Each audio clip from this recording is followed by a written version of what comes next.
western Oklahoma. Came out here on a turkey hunt with you and Brennan. We've grown up together. We've known each other since about 2 years old, I think is what we've been told. And it's been a long time since even you and I have got to be out in a place like this and hunt together. The opportunity we got to be here, it was absolutely amazing. And just being able to spend time out here. This lodge is an amazing place.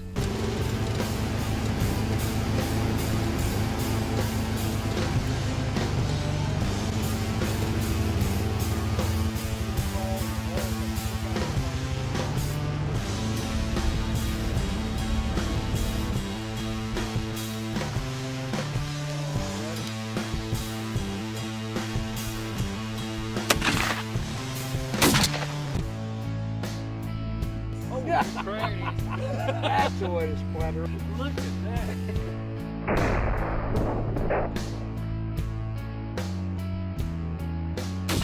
Yes, sir. That was it. Yes, that was it.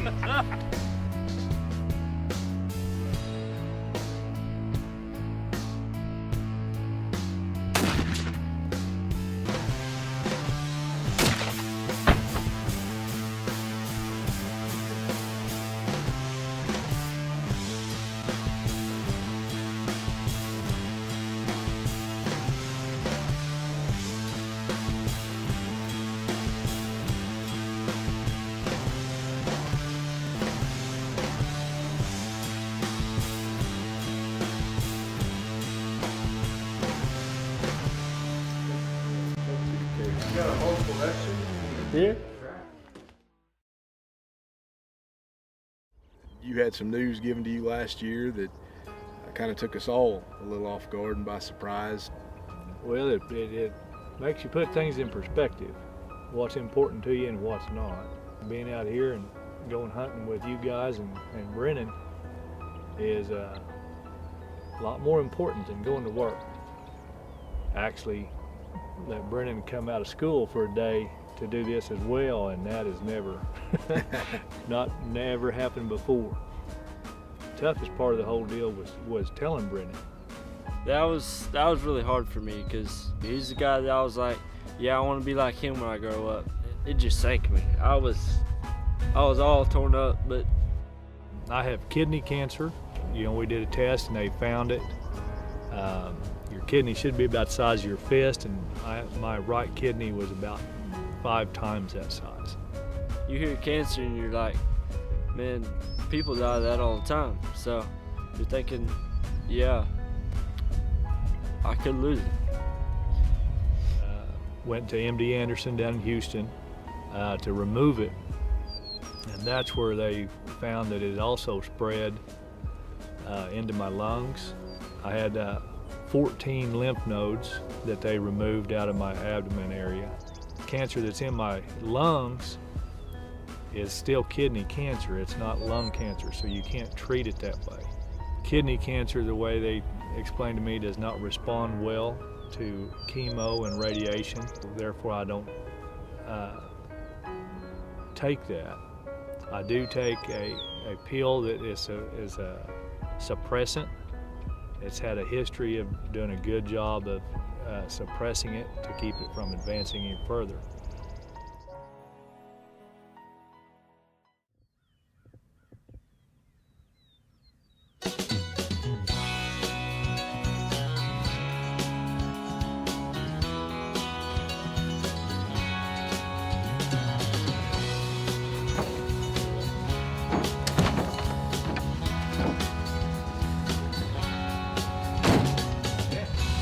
Drive back towards that feeder where he found that Mac Daddy shed, and then we'll kind of start there. Because there's a really nice little patch of wheat right in there, surrounded by trees. Yeah, all right, we're gonna.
3/4 inch. Not too bad for first turkey, huh? No, it's pretty good. I'll take it. Dibs. Burton's all trying to look tough, like he didn't just shoot his first turkey. I about died when that one went up, flew up that tree. And I thought, man, this is a screwed up deal. But you hear it when me and her got into her that one, then Tom started running. Like they're like, all right, it's game on. Yeah. There he is.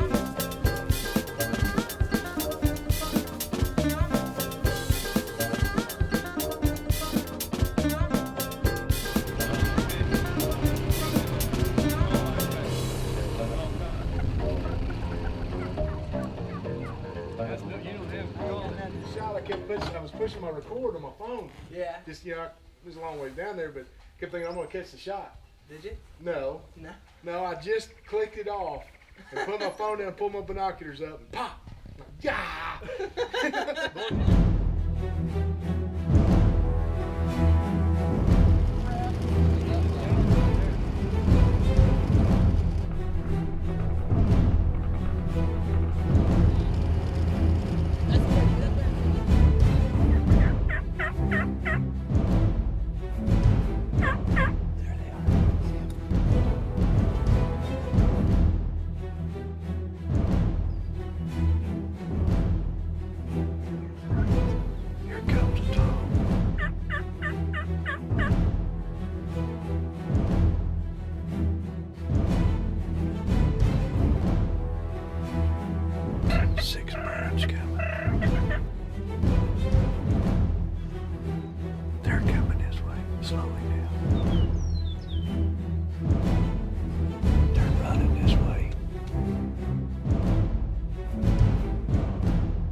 tree I hit right there. Yes.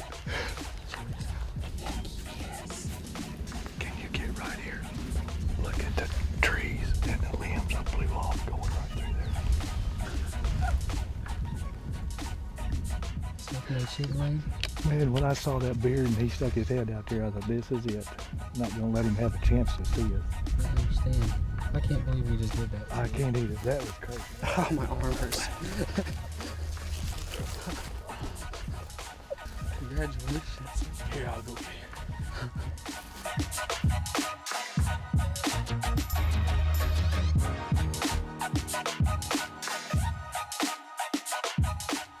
You talk about a plan coming together.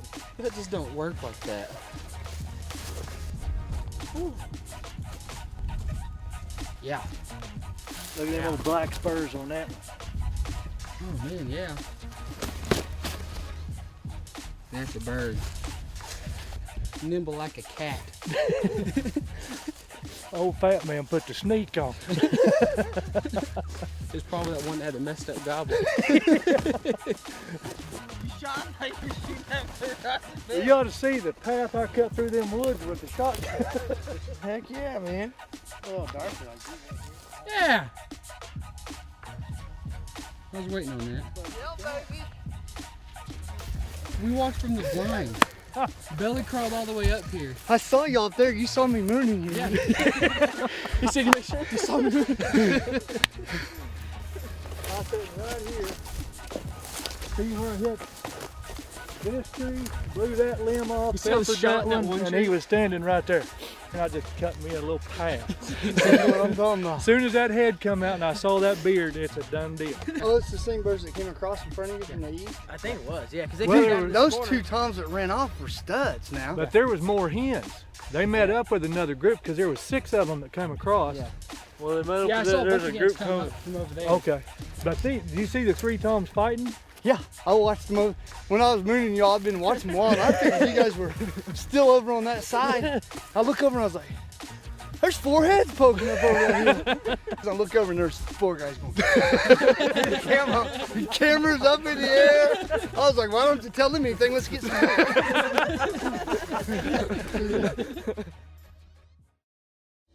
Probably the worst part, the doctor told us when we was in Houston, that because it's in my lungs, they said it's going to shorten your lifespan. But then they just kind of leave it at that, which really upset Lynn. I told her, I said, I might be 90 instead of 95. They didn't say how much.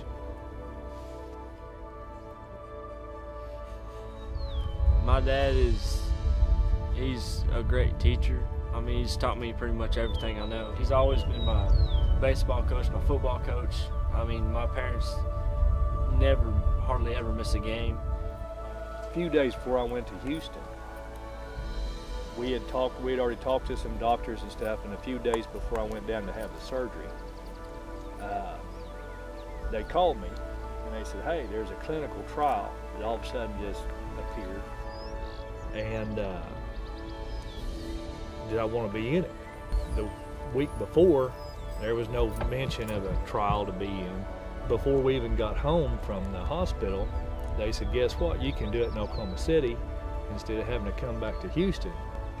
Both of those things to me, it wasn't just all of a sudden come along. There's a plan in there somewhere. Just by doing this clinical trial, they're having fantastic results. My last numbers, 82% decrease in the spots in my lungs.